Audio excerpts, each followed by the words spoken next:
Yeah. So good morning, everyone, and good evening to Dr. Sur. She's in Australia. That's about 9 hours difference, if I think I get that right. So she's in her evening time whilst we are in the morning, and it's a privilege for us to have her join us for this presentation. I'll say this opportunity date back to when we had the WMO 19th Congress in Geneva, and myself and Mr. Suma Eric, the Director General, we met Dr. Su, and then that was during a gender breakfast, and we said, no, we will have to get her to speak to us. So before I proceed on that, I'm just going to give you a brief background. She has a long CV record here. I'm not sure I can be able to capture everything, but I'll try my best to give a very good background about her and then give her the floor to be able to take us through. In our sub-region here, we know meteorology and then hydrology plays a great role when we are all talking about climate change, providing early warning and others. We still have more room to make ourselves more relevant in the space. People are showing interest that we can do much better. So it's on this opportunity that we are inviting Dr. Su to share her experience with us. So Dr. Su has been the former chief scientist at the Australian Bureau of Meteorology, and she has worked for 38 years. And she retired in August 2018. But with this retirement, she will say, I'm not a retired person because she still continues to work very hard, still with WMO and all other reputed international organizations that we can mention of. So she, in her profession, she was a forecaster, or she plays role in forecasting, project management, research. So those research under science, climate, data policy, and then governance role to executive roles in information technology, observation infrastructure, science, and innovation. She also has a significant contribution to national and international efforts relating to climate science, climate policy, integrated Earth observation, data infrastructure, and policy. She led and collaborated with initiatives spanning multi-domains from meteorology, atmospheric composition to oceanic and polar regions. She represented Australia internationally at the UN Framework Convention on Climate Change, and then the Intergovernmental Panel on Climate Change, and then Intergovernmental Group on Earth Observation. She's also an expert with WMO, serving 2 terms as Vice President of the Commission for Basic Systems and leading high-level activities such as the Intercommission Coordination Group on WMO Integrated Global Observing System, that's the WIGOS, the Executive Council Panel on Polar and High Mountain Observation Research and Service, and Study Group on Data Issued and Policy, which cumulated into the adoption at the 2001 Congress, which also comprised of the WMO Unified Data Policy. She's committed to science, research, infrastructure, leadership, diversity, and gender equity through national and international science leadership, which is also concerned on the board, council, and advisory roles across the scientific, technology, and education sectors. She's also the chair for Australian Marine National Facilities Steering Committee, also under the Stillwell Underground Physics Laboratory, Restoration and Adaptation Panel Intervention Risk Review Group. So in 2022, she was recognized as the officer for the Order of Australian through the Australian Day 2022 Analyst. She was also awarded the 67th International Meteorological Organization Prize by WMO. That was during the just ended WMO 19th Congress in 2022 in Geneva, for leadership in international meteorology, and awarded as the Anna member of the American Meteorological Society, and the fellow of the Australian Meteorological and Oceanic Society. She was also recognized as a fellow of the Academy of Technology and Engineering in 2002. So in terms of educational background, she has an BSc Honor in Physics, and then graduated with diploma in meteorology and PhD in astronomy. So with this, we can all see that Dr. Su has a diverse, wide background in various specialties, even right to astronomy, which is above the atmosphere. And so on this note, before I hand over to her, we have the opportunity to have the Ghana Hydrological Authority staff as well as the Ghana Meteorological Agency staff on board. Even though we are different institutions in the country, at WMO level is still one institution. So we're there to work together to strengthen our collaboration to be able to improve weather, water, and climate services in the country. So on this note, I give you the floor to take us through to the presentation, and we look forward to be more interactive, and we look forward to learning from your great experience and then expertise to help us in our profession. Thank you. Great, thank you. And look, thank you so much, Maureen, for inviting me. I really enjoyed meeting you in Geneva, and I was delighted when you invited me to speak to not just the Met Service, but your hydrological service as well. Now, the presentation today is about making a difference, and it sort of responded to the question that, the challenge that you posed. And so the way I've structured it is about making a difference through your agency, and no matter what your specific goals are, really, at the heart of it, as a meteorological and hydrological agency, it is around things like safety, security, well-being, and prosperity, but also about making a difference through you, talking a bit about your own capabilities and the choices that you make. I will talk a bit about my journey to making a difference, but I think you've covered a lot of it already. Maybe I'll just pull out some key things when I go through. I think, at the bottom of it, really, it's about, as in all things, and I think as per my presentation in Geneva, it really is about people. It's about the people who serve and the people that you serve. So at each end of the line. So first of all, I'll talk about through your agency, and I'll go to the top, which is really the vision and mission of your agencies. So the aspiration of what your agency is actually seeking to do, the why, the what, in your vision and mission statements. And rather than talk theoretically, actually, I went to a strategic plan, and I looked at the one for the Met Agency, and also had a look for at the one for the Hydrological Service Department. I did see a link to something called the Ghana Hydrological Authority, so I don't know, I presume I'm talking about the right institution here. I've got to say, the Ghana Hydrological Authority, the website isn't active. Close the video. It did throw me a bit because it had snow and ice on its front page, so and I wasn't aware that you had snow and ice in Ghana. But anyway, the reason I go to this level, first of all, is that if you are ever in doubt as to why your agency exists and what it's trying to achieve, going to your organisation's strategic plan, and particularly looking at the vision and mission of the organisation, are a really good starting point. They set the context for why you might choose to work in such an organisation, and also what sort of skills and experience you need to bring to that role, and perhaps what ambition you can also bring to that role.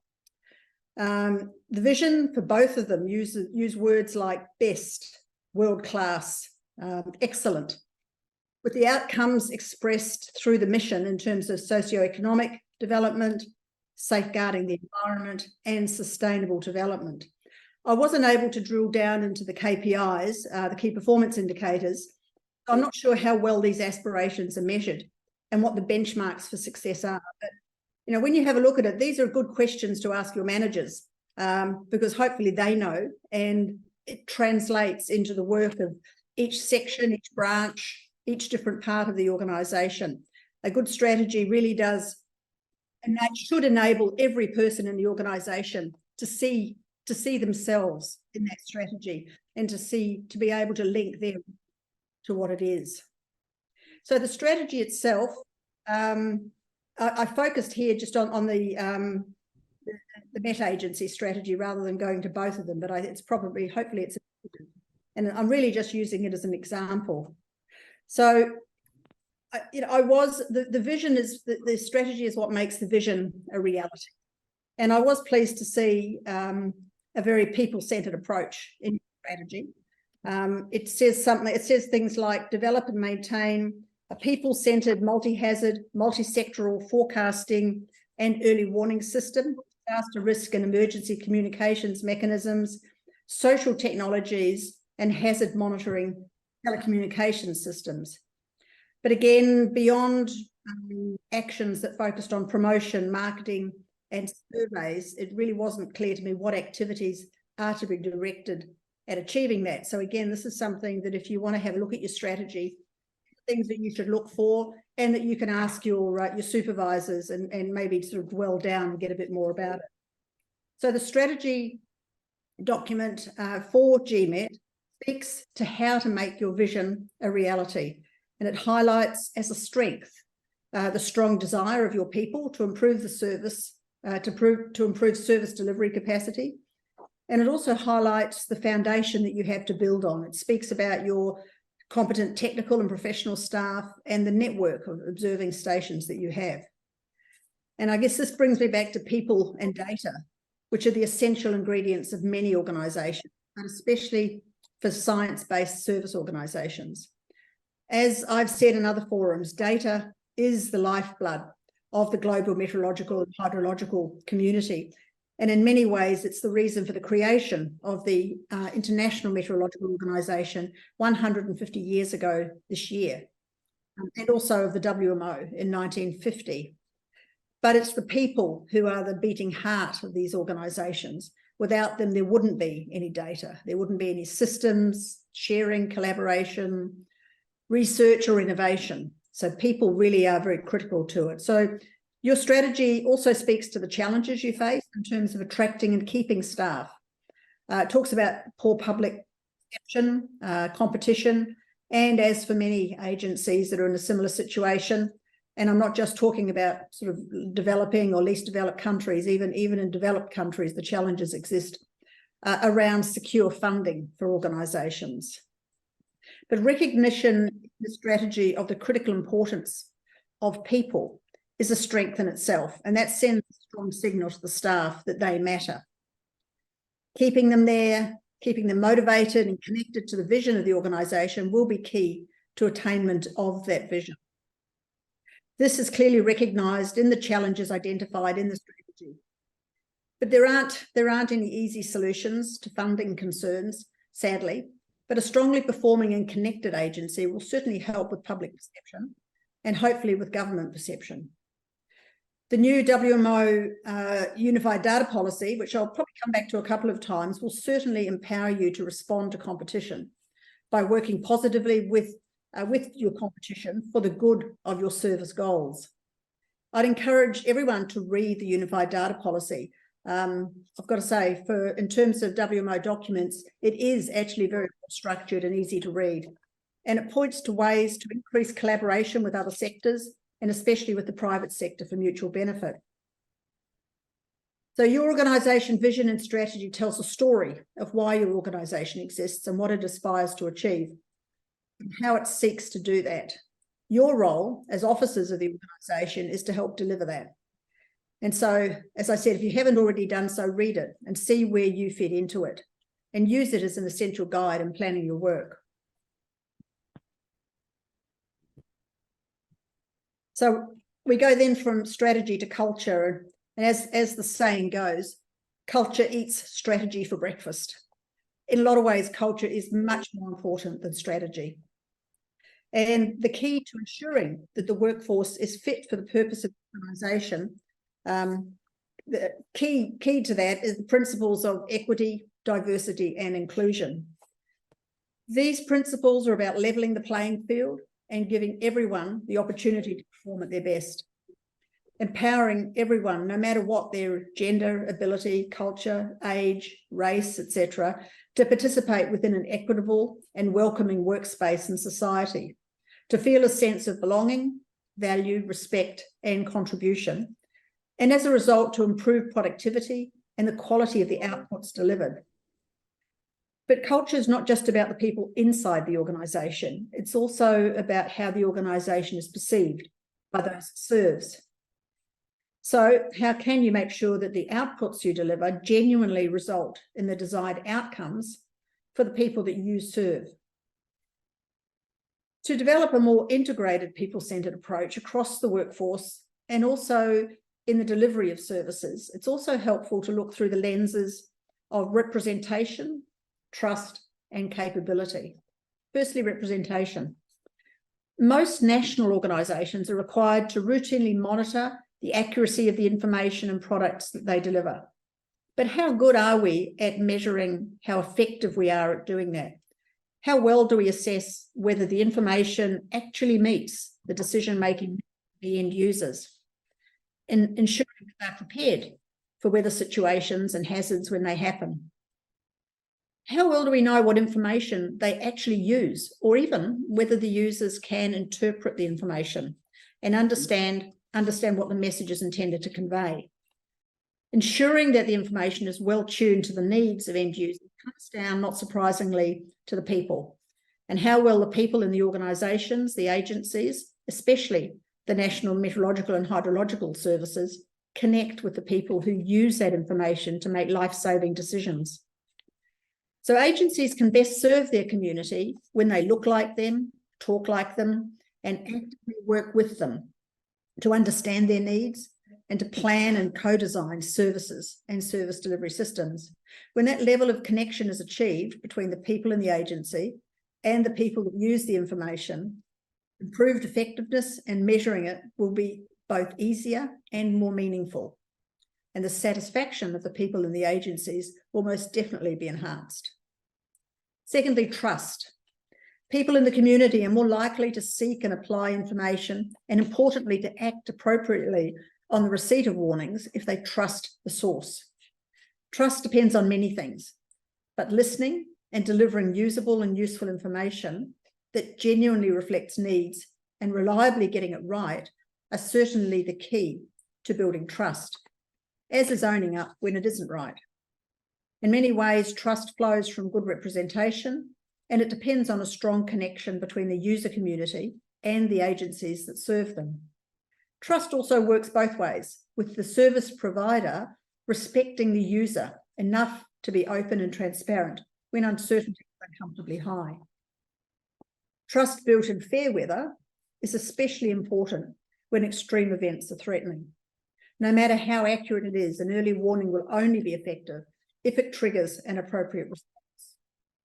And making sure in this world when we have so many apps and so many ways for people to get information, if your services are the agencies that mandate to deliver them, you need to make sure that people will come to you as their first choice of service provider. Thirdly, capability. Mao Zedong summed it up well when he said that women hold up half the sky. However, that same analogy applies to respect for the capabilities of all diversity groups, where people have encountered and overcome diverse challenges, learned to think and approach problems in creative ways, and accumulated a wide range of life experiences. It makes sense to capitalise on all of the capability that is potentially available by choosing to seek out and utilise all of the talent and diverse skills, experiences, and perspectives of all the available population. There's also considerable evidence that diverse teams perform better and make better decisions. So why would you not take advantage of the natural diversity represented in any national population? In my IMO address at Congress 19, I included a list of some very practical ways in which leaders, agency heads, including in their role as permanent representatives to WMO, can improve the performance of their agencies on all of these fronts, and genuinely make a difference in how they serve their national constituencies. I won't go through all of that now. I don't think we've got time tonight, but The address will be published in the WMO bulletin later this year, so I'll refer you to that. But perhaps as a spoiler alert, some of the suggestions, including normalising family leave and part-time or flexible provisions for all staff, not just women, so that everyone is regarded equally as having the same rights, and it doesn't devalue women because they tend to work part-time perhaps a bit more often. Establishing a STEM ambassador program, using staff to spread the word at all levels, from primary schools to community at large, about the work of the agencies and the roles of individuals within it.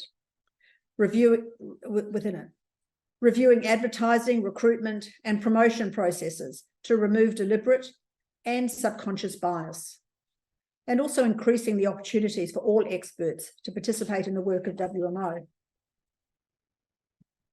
And so moving on to the next one, which is through your agency within as a member of WMO. So WMO itself is another critical strength that empowers both the Met and hydrological agencies and their global communities. So through Ghana's membership of WMO, you have access to that strength.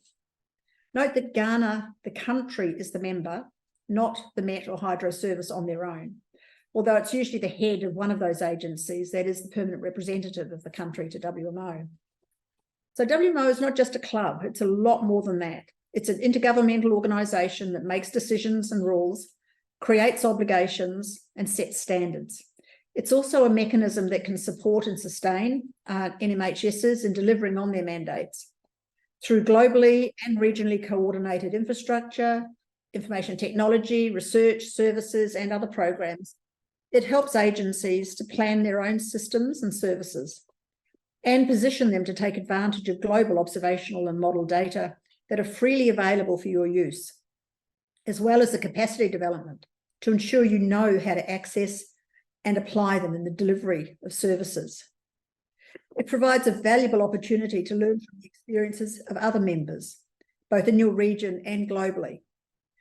Find out what works, what hasn't worked, what can be done better. So WMO can support you in translating WMO regulations and policies into national law, but importantly, it cannot directly influence national law. You're the only ones that can do that. The membership of WMO brings lots of benefits, but none of that happens without two critical ingredients. Firstly, active participation by members in negotiating and ultimately agreeing on every single policy and regulation, and in translating them into practice within their agencies, such as through WIS and WIGOS. But secondly, through the participation of experts, technical and professional staff from member agencies in the work of the technical commissions and the research board, in developing, researching, collaborating, to bring the various decisions forward to Congress for members to consider and agree. This is where the real work of WMO is done. Let me give you an example. At Congress 80 in 2019, it was agreed that the WMO's existing data exchange policies needed review to enable all WMO members to have increased access to global observations and to receive the benefits of the modelling outputs that were computed based on these data.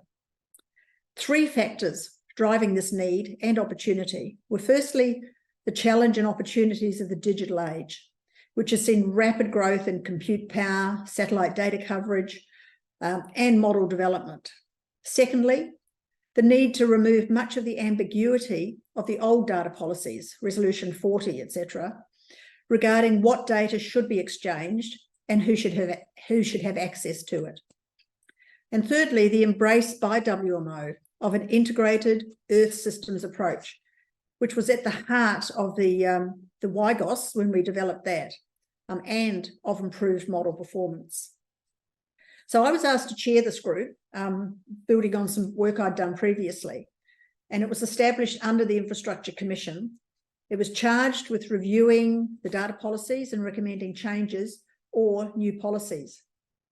To do this, with the support of the WMO Secretariat, I convened a group of experts that represented all of the relevant constituencies, all WMO regions, all of the Earth system domains, that's atmosphere, weather, ocean, water, cryosphere, ocean, and space weather.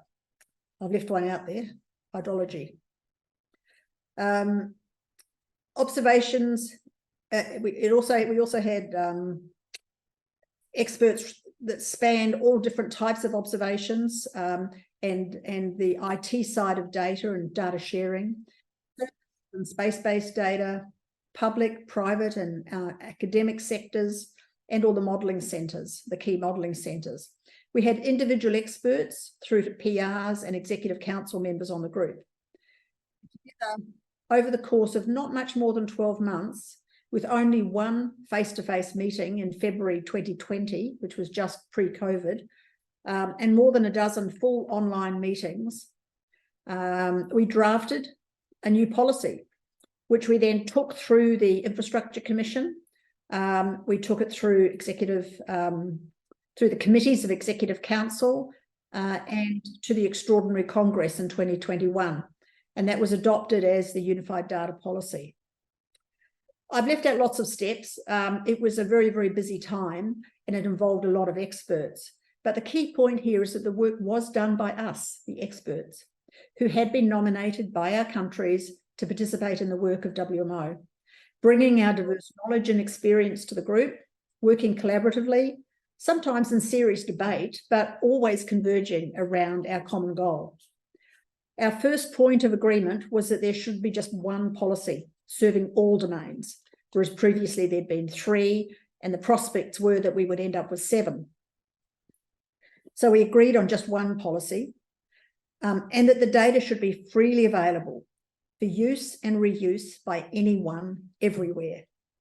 That in itself was a major leap forward, because that hadn't been well defined under the old policy. We agreed these principles at our first meeting back in February 2020, and they remain at the heart of the final policy that was approved by Congress. So the role of the people in the agencies, no matter what your area of expertise is key to the outcomes of WMO, and the extent to which WMO can assist your agencies in reaching their goals and making the difference that they seek to make. So now I'll switch a little bit and talk about you, making a difference through you, through your own decisions, through your skills, experiences, and the choices that you make. So particularly in terms of the how that impacts on the performance of your agency, and your own fulfillment in work and in life. Sure, you know, whenever you apply for a job, there are pathways you've got to go through. There are processes you have to go through to be appointed to or seek a new role, to gain approval for a new initiative or project, to seek development opportunities, to gain promotion. There's always competition and the requirement for you to pitch your case as effectively as you can. And sometimes the system might seem, and yes, sometimes it really is working against you. But if the suggestions that I made to the permanent representatives, as I referred to just previously, if they're implemented and we can level the playing field a lot more, hopefully some of those barriers will disappear. So let's focus on how you can give yourself the best opportunities for success. I guess fundamentally, probably the first one there is to live the principles of equity, diversity, inclusion in all of your relationships. Actively seek to grow the diversity, the sense of belonging in your teams, with your colleagues, in the projects that you're running. Be an exemplar to others. Apply the lenses of representation, trust, and capability in your work. Bring the user need right back into your agency in both project and service design. Even if they're internal users, make sure you involve them in the decisions you make. Co-design is a very practical way forward, especially where the users are directly impacted, such as in early warnings.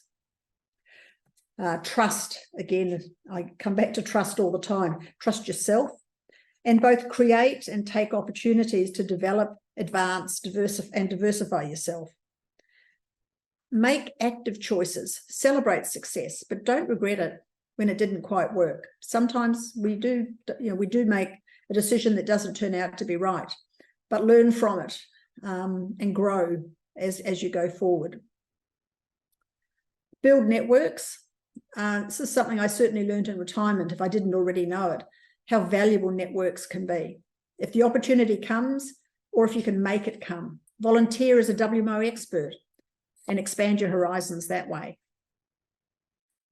So maybe the best way to approach this is to tell you my story, the journey I've taken through my career, the choices I've made, the opportunities that I've created, the challenges I've accepted, and some of the lessons that I learned along the way. So I'm going to do that in, I guess, in 3 different steps, and I'll try not to labour some of the things that that I think you've already been told. So my journey in meteorology started. I did an undergraduate degree in physics and a PhD in astronomy, as Maureen said. But about halfway through my PhD, I decided that as much as I love astronomy, there's no way I was going to make a career out of astronomy. I was much, much more passionate about applied science than pure science. And so I started looking around, even while I was finishing my PhD, for a career that would allow me to apply science for social benefit. And meteorology was absolutely perfect for that. It's a very practical science, and it really does have a lot of scope to take you forward.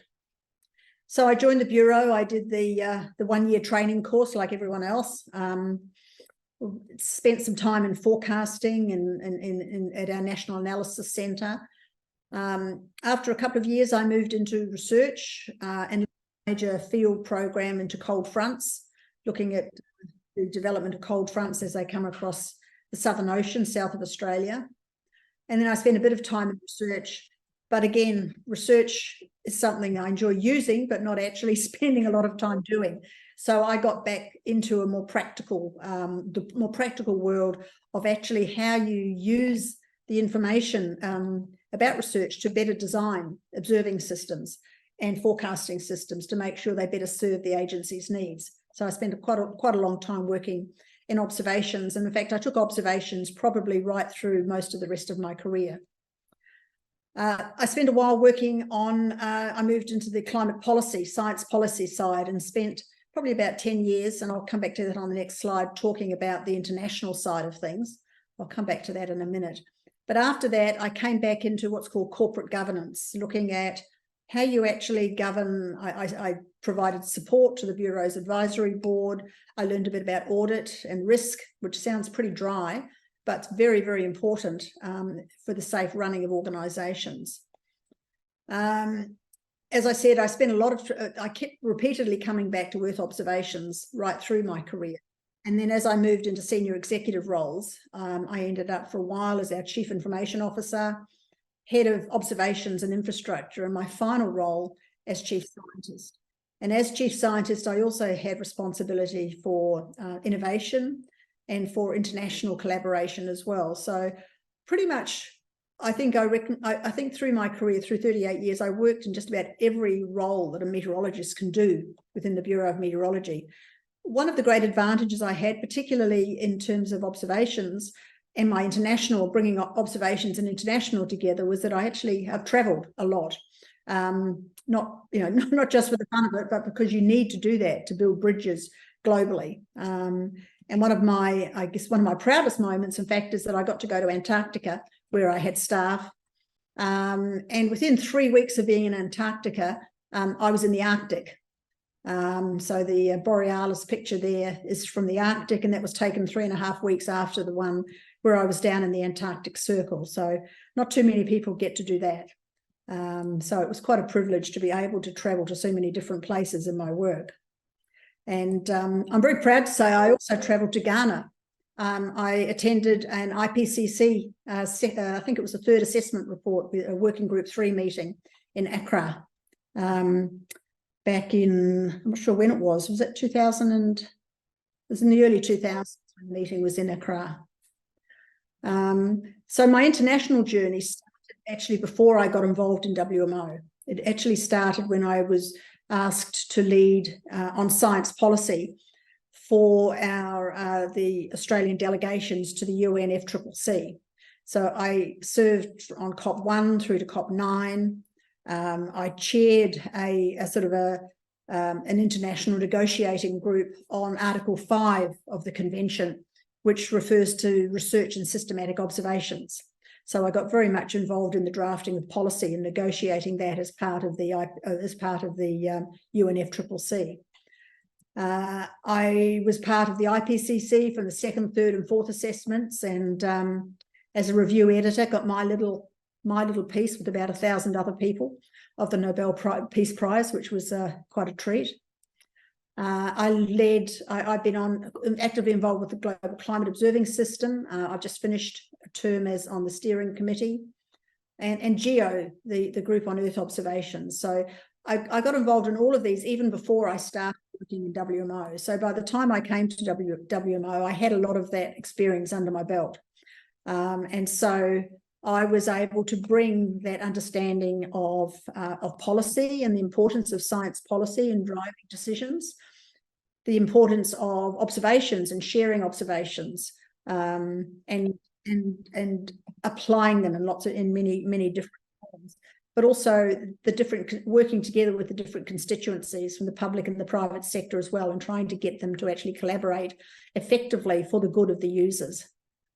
Within WMO, I think that's probably been reasonably well covered in Maureen's introduction, but I've worked across the, I think I was the first woman to become, to hold a senior role in the technical commissions as a president or vice president. I'm really pleased to see now we've got a lot more of them up there, and we've now got a new incoming Secretary General as well as a woman.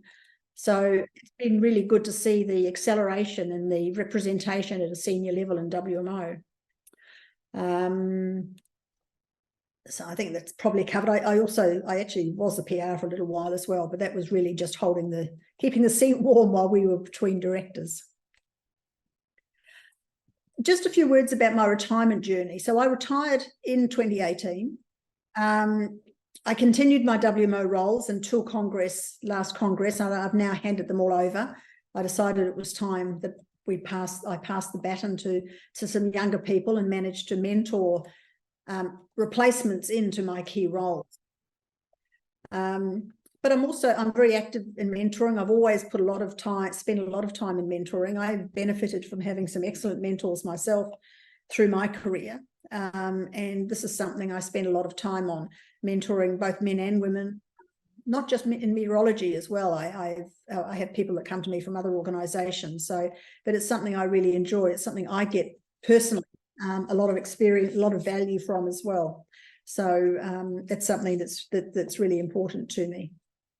I'm also, and well, as you can see, most of those things, none of the things that I'm actually doing involve meteorology.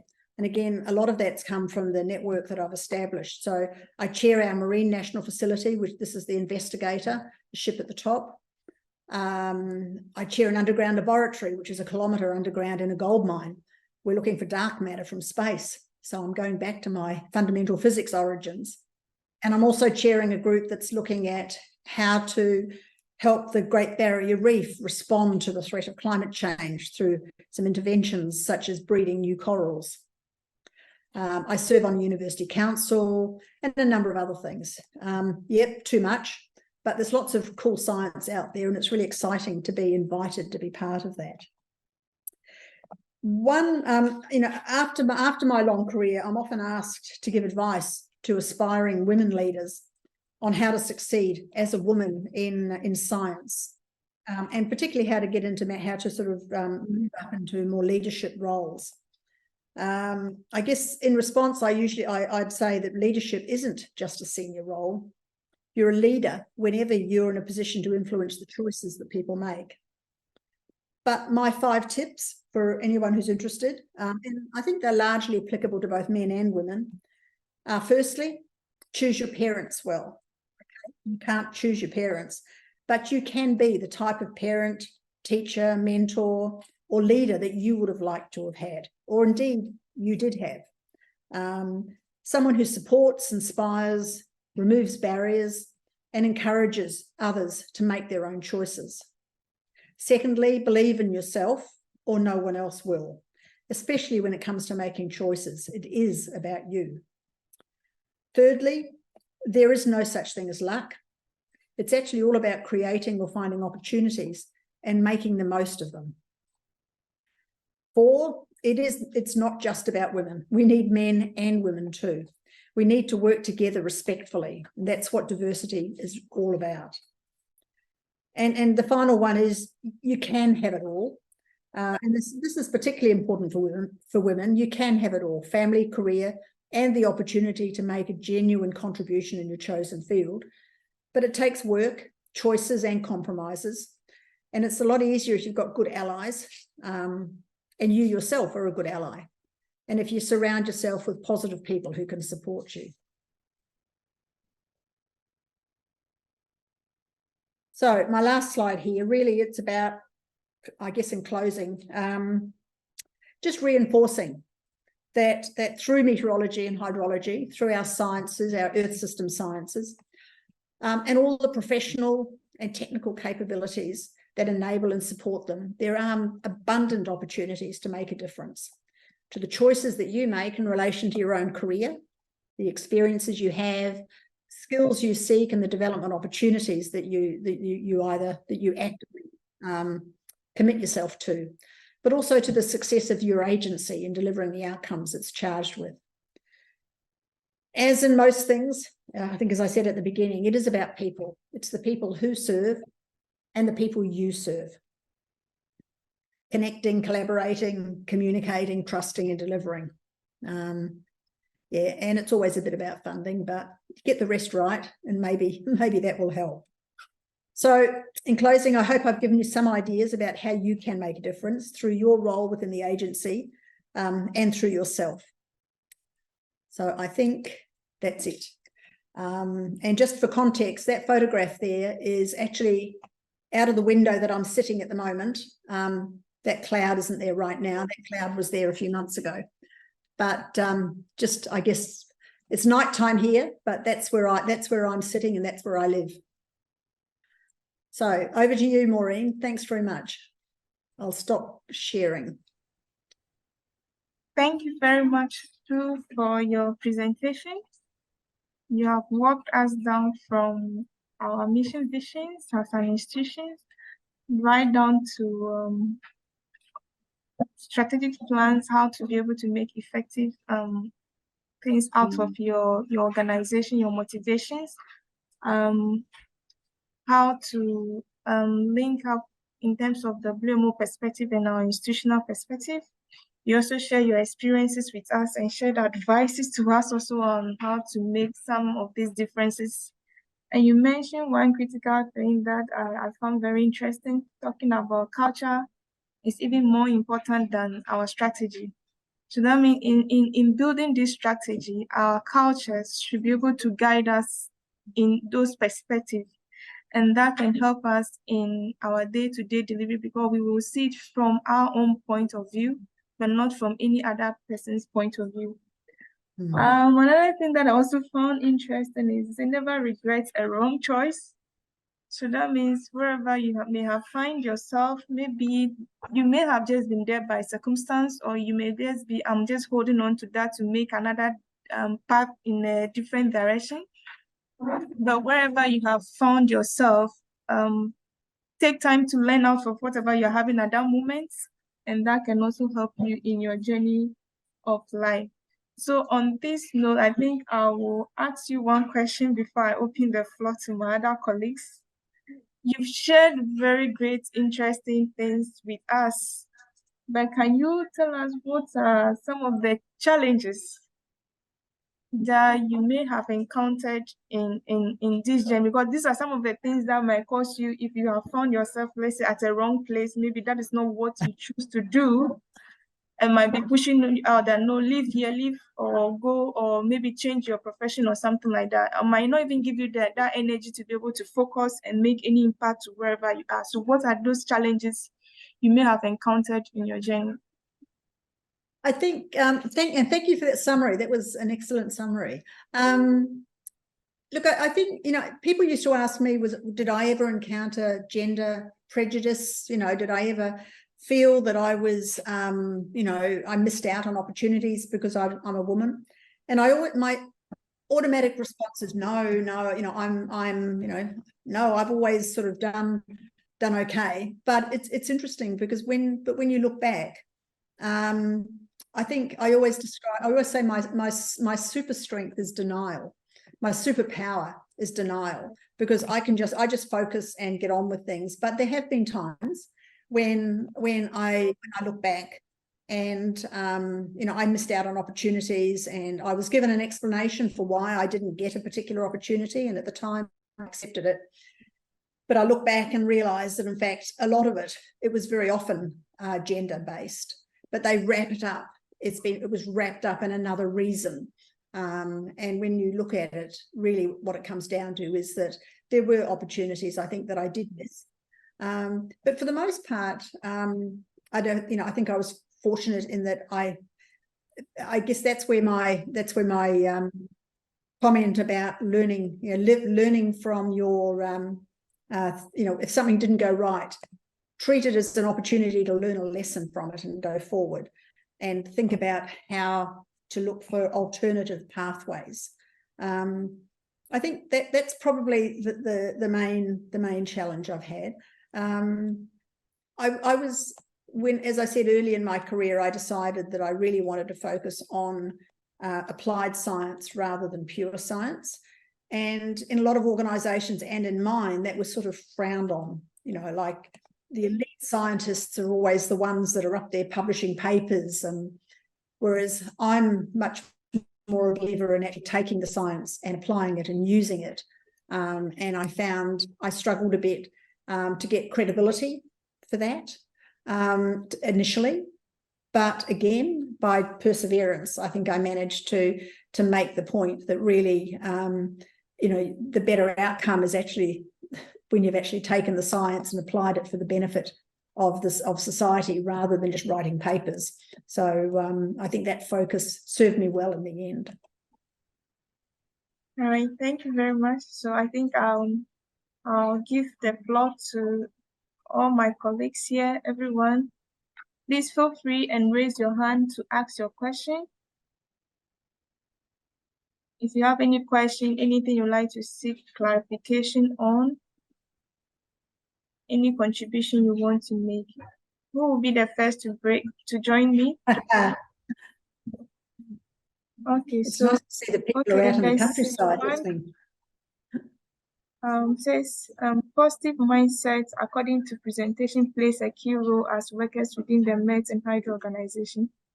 This is a great drive in overcoming hindrances that suppress success. Great presentation, Dr. Su. Yeah, thank you very much. Yeah, thank you, Sam. Mr. Suman, we have our Director General online, so sir, please, you are free to speak.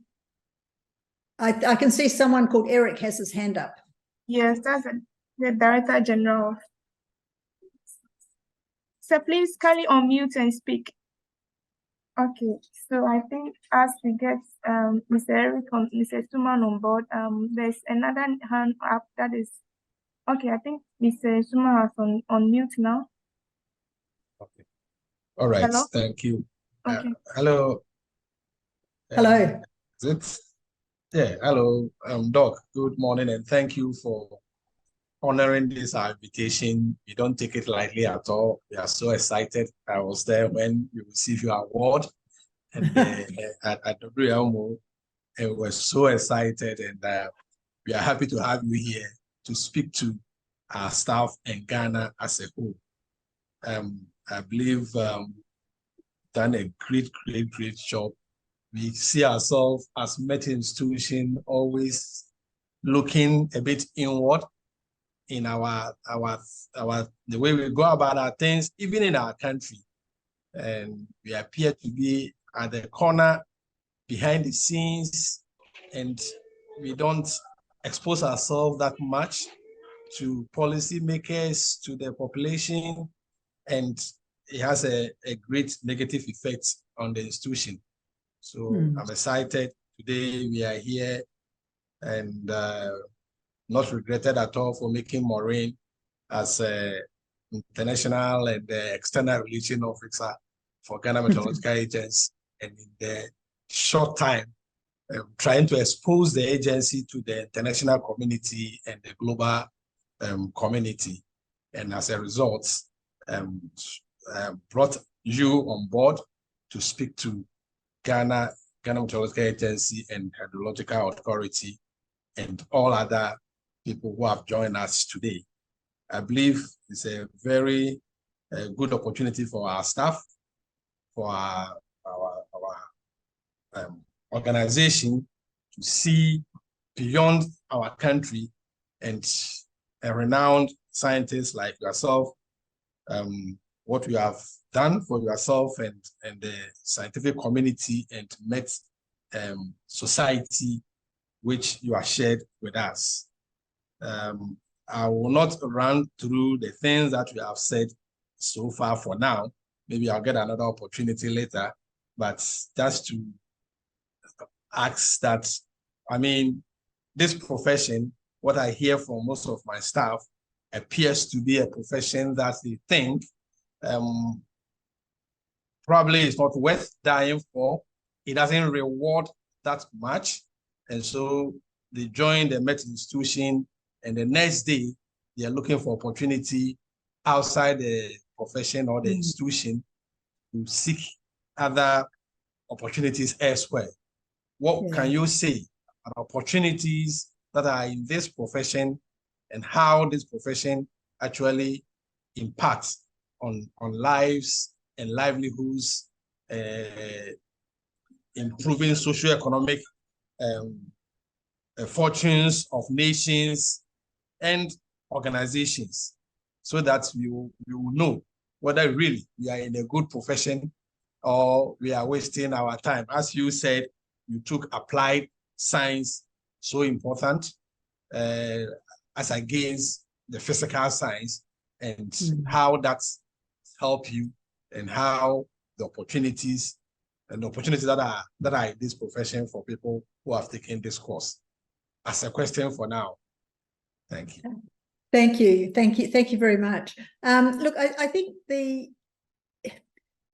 it's hard to convince people sometimes how critical the roles are. But I think one of the things that means that I think has really resonates with me is that creating that connection between your agency and the people you serve, so that the people, you know, within your agency actually get to see the impact of what they do and feel the importance of the role that they're delivering. I think it's often easy to think, well, I'll go and get paid more working in another area, but to actually have that job satisfaction of knowing that what you're doing is saving lives, what you're doing is helping the environment through monitoring and climate change, and really understanding, you know, how your country and how your people will respond to what you do. I think, you know, I mean, it's not there are no magic bullets, as they say, but I think by building that sense of ownership within the organisation, things like creating, I talked about a STEM, you know, science, technology, engineering and maths, an ambassador program, empowering your staff to actually go out and talk to people, to talk to kids in schools about the job that they do, whether they're computer programmers or engineers or forecasters or hydrologists or whatever they are, giving them that opportunity to connect with the community. I think by doing that, you build their sense of self-belief in the organisation, and the organisation benefits as well because it gets credibility in the wider community. So I think wherever those opportunities exist to really empower people, to me, that's one of the really beneficial things that will help to encourage staff to stay in the organisation and to see themselves as perhaps developing and seeking sort of to do more within the organisation, to shape it to be a better organisation. It sounds a bit theoretical, but I think, you know, certainly something practical like an ambassador program, I think, is something that's really helpful. You send them out to talk to children in primary school.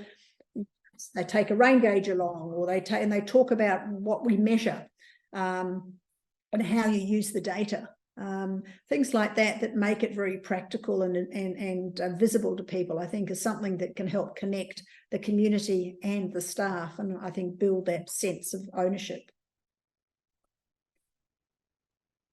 Thank you very much.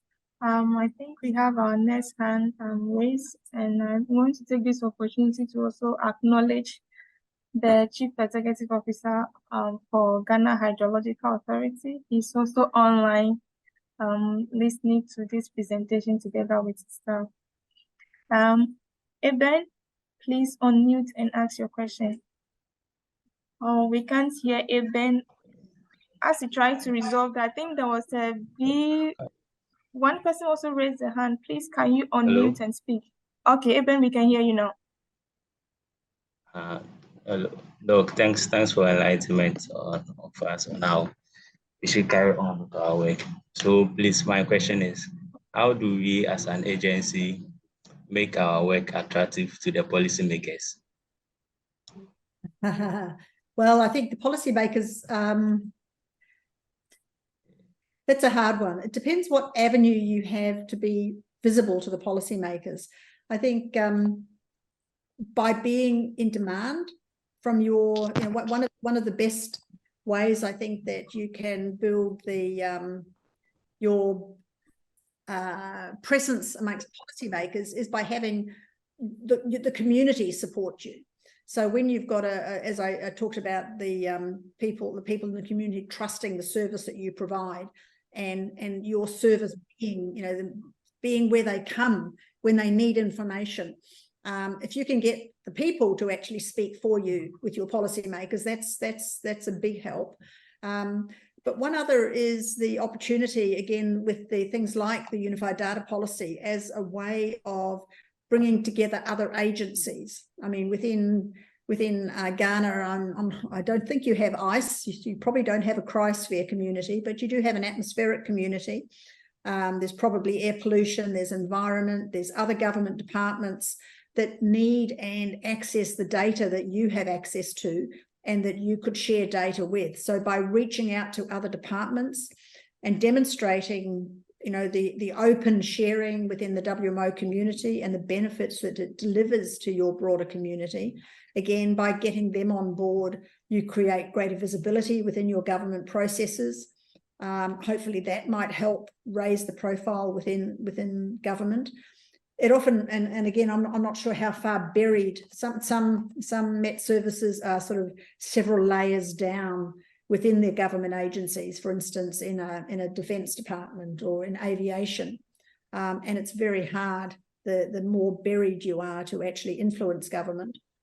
But I think by reaching out to other departments and sort of increasing your visibility, that's probably about the only one key thing you can do. All right. Thank you. Rich, please go ahead, unmute yourself, and then ask your question. Okay, thank you very much. Thank you very much, Doc, for coming through and sharing a lot of insights, showing experience. It's been an interesting learning here for me. So thank you once more, Doc. It's been a nice experience. Now, during your presentation, Doc, something you said struck me. You spoke about data when it comes to institutions like our data is virtually our lifeblood when it comes to hydrology or meteorology, and for that really struck me. Now, to my question. Now, I've always believed that as a junior, I mean, if you are coming up in any organization, knowing the bigger picture rather of your organization or where your organization wants to go to, would help you to work towards achieving the goals of that organization. And I noticed that Doug did display, I think, the mission statement for the two organizations, that is hydro and meteorology, if I got that right. That gave a bigger picture. Now, my question is, coming up, as a scientist, is this something, looking at every organization that you went to, did you make that conscious effort to have a bigger picture so that you work towards the goals of that organization? And how would that also apply to us young ones coming up, if you really agree with that? Thank you. Thank you. Thanks, Rich. Not 100% sure what the relationship with the data is. I think from the question, so it's a question about how you use data to bring others up in the organization? Not exactly. There were two different things. I was just trying to say that your statement about the data really struck me. So that's quite different. Now I was saying that having a bigger picture of your organization would help you to work. Is this something you did? Is this something you consciously did when you were working in the various organizations that you worked in? Yeah. Look, I think having that big picture about it's the reason I started talking about the vision and about the strategy is because I spent quite a while when I was working on the corporate governance side of things, and I was working on developing the Bureau strategy. One of the things that became very clear to me as I went around the organization, around the Bureau, looking at, talking to people about strategy, was how important it was for every single person in the organization to be able to see themselves in the strategy, no matter what their role is. They should be able to sort of see, well, this is what I do. I'm a forecaster, or I'm an administrator. I'm an HR, human resources person in the organization, or I'm even in the mail room. I'm whatever role you have in the organization. You should be able to look at the organizational strategy and say, I'm contributing to delivering the goals of the organization. I mean, I'm not sure if you ever heard the story about a cleaner in one of the US space program. Someone asked a cleaner what his job was, and he says, "I'm helping to put a man on the moon." Every single person in the organization should feel that they own the strategy of the organization. So no matter what they do, they should be able to have that connection and that feeling that they're making a difference. And I think, it's really up to the leadership of the organization, to the senior managers, to be able to telegraph that down into the organization. And if you can do that, I think you actually build that sense of the big picture of where everyone fits with. It's like a jigsaw, like where everyone fits within the organization. And by doing that, you help them recognize their own capability, their own strength, and what they bring to the team that they work with, as well as how they actually play a role in delivering the end result. I don't know if that's helpful, but that's certainly a lesson that I learned when I was working in that strategy space. And I think that made a difference in how we telegraphed the strategy and how we actually took it around the organization and spoke to different parts of the organization about it, both as we were developing the strategy and then after we'd developed it, once we were sort of sharing it with everyone.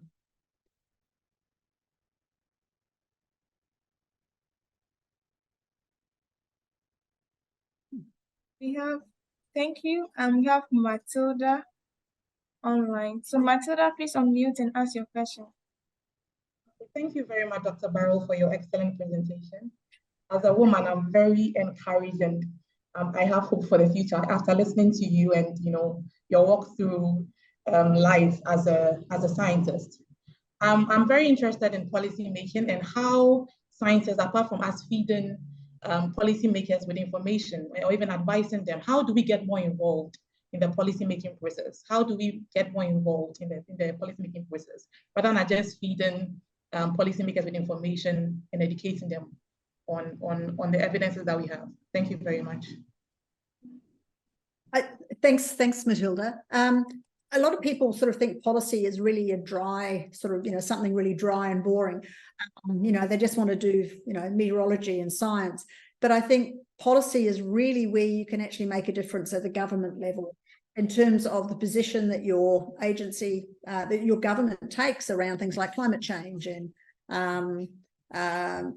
also, with things like early warnings for all, a lot of the initiatives that are going on at the moment about how that connects to people across the country. So I think for a start, I would absolutely encourage anyone who's interested in policy to really look at how they do it.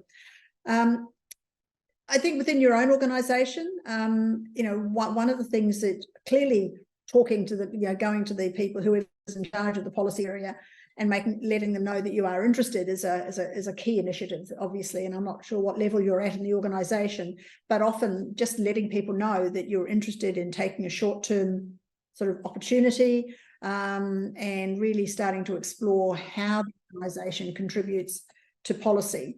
It's something that you can learn by learning by doing, basically, by actually getting involved in it. I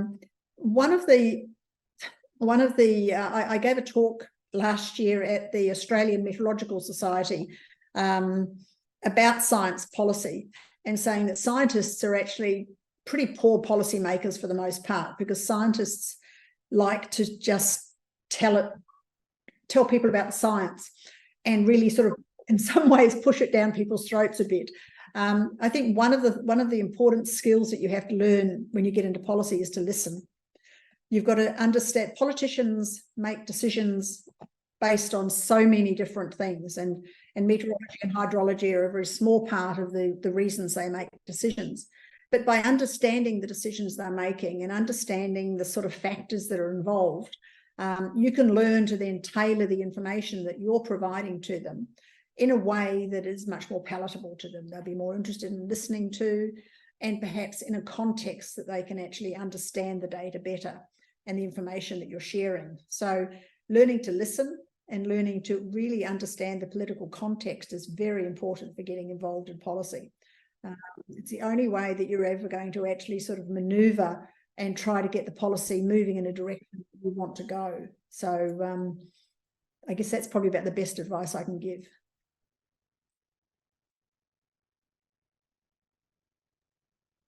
Thank you also, Richard.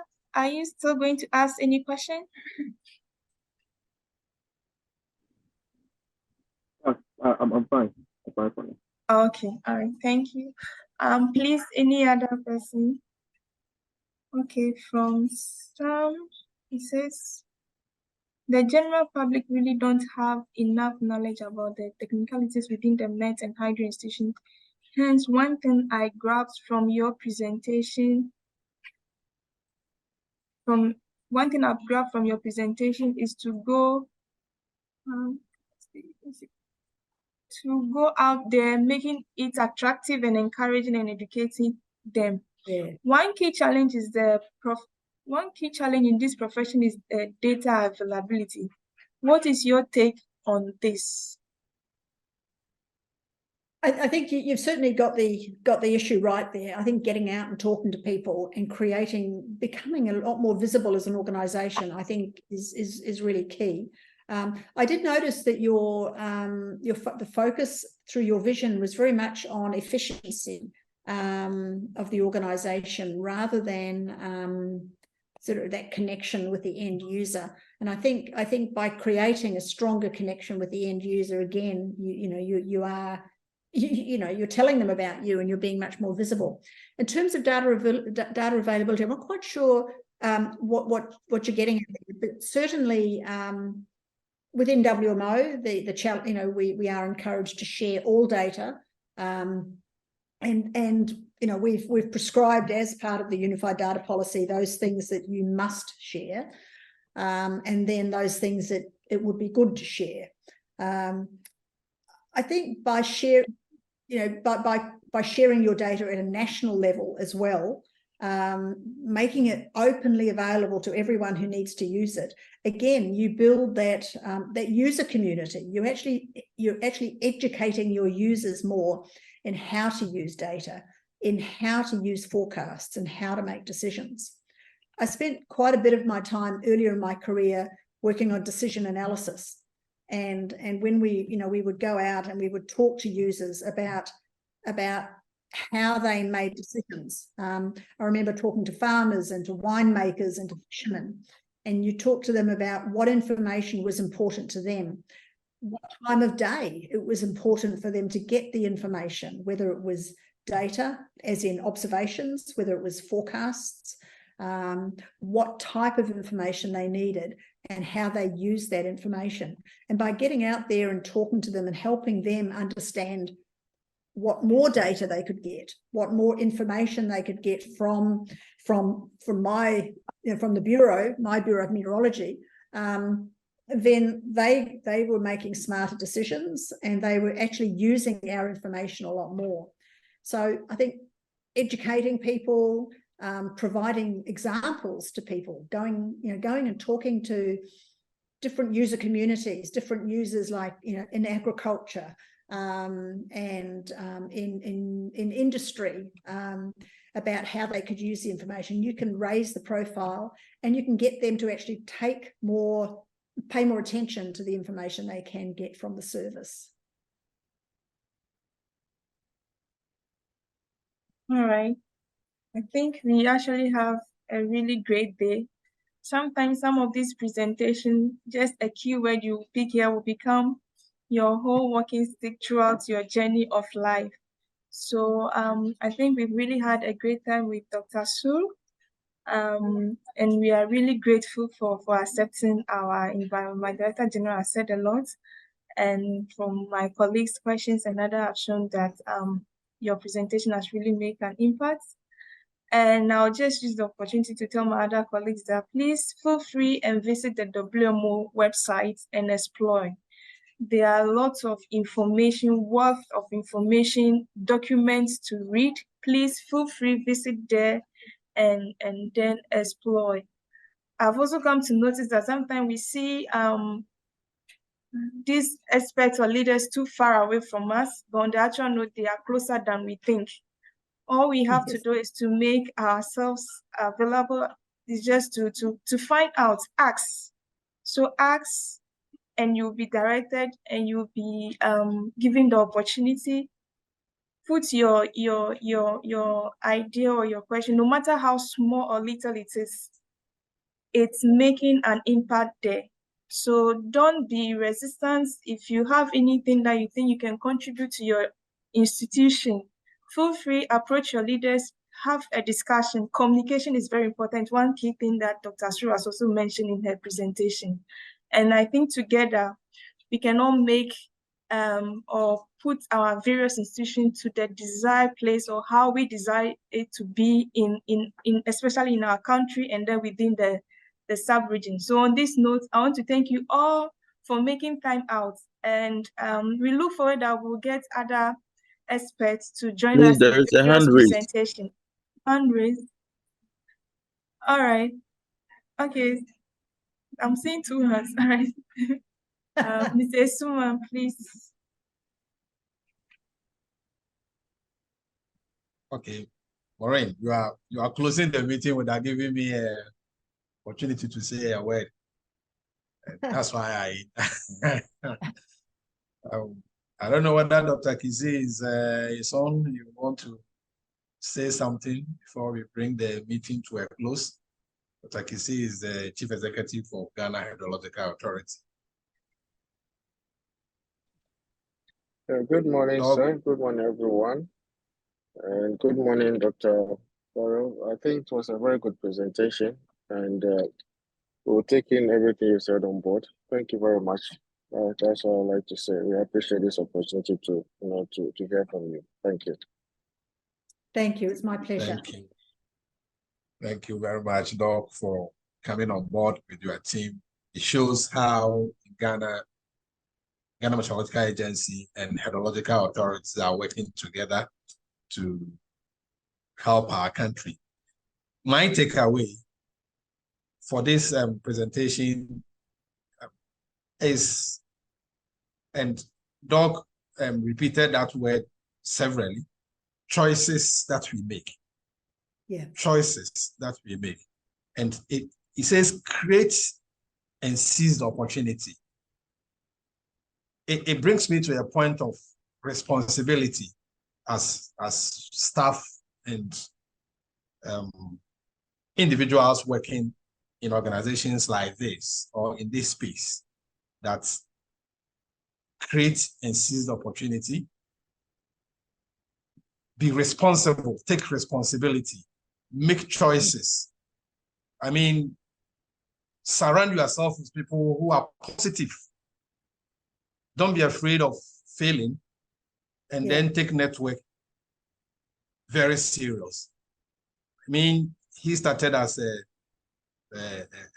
a physicist, but he took his observation very critical, and I believe he's actually ran through all the things that he has done.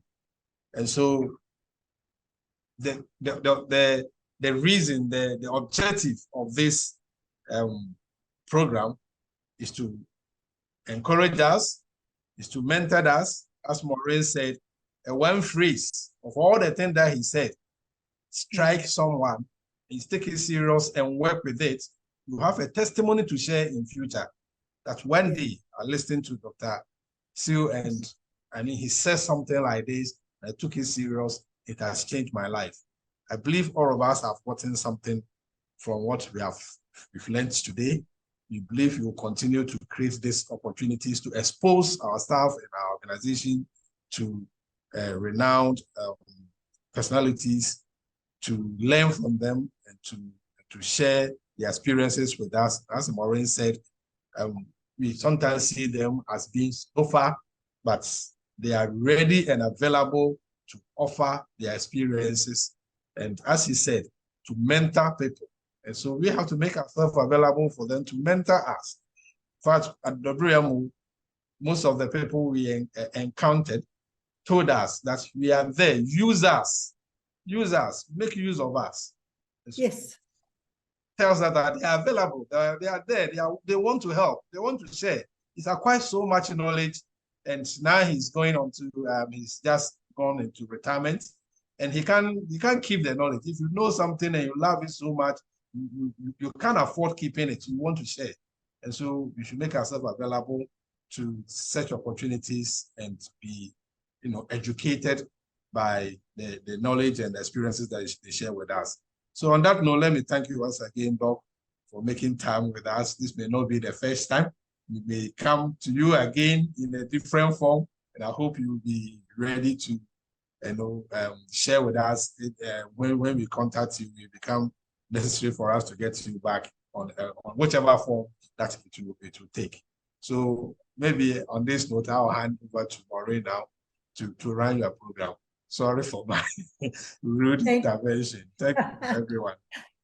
Thank you very much for those comments. I really appreciate them. Thank you. Thank you very much, Mr. Suman. Thank you, Dr. Kisi, for your inputs. I'm grateful. Sorry for not closing you in. I think there's one last chat, I think.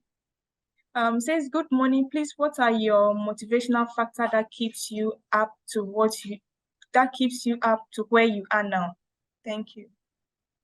Well, look, I think it comes back to the title of this talk, and that's making a difference. If I feel that I can make a difference to something, even if it's dark matter, trying to detect dark matter from space, or oceanography, empowering, trying to keep a healthy ocean, and all of the opportunities and things I do now. It's about, if I have something that I can contribute to making a difference, then it makes me feel good. And so really that's what it's about. It's about making sure that I feel that I'm actually making a difference to other outcomes. So that's probably my biggest motivational factor. All right. So I think on this note, we will call it off a day, and a good night to Dr. Sue. And thank you. Yeah, I think everybody enjoy your day. Bye-bye. Thank you, everyone, and have a good day to the rest of you. It was a pleasure to join you. Bye. Good night. Bye-bye. Thank you. Bye-bye. Thank you. Bye.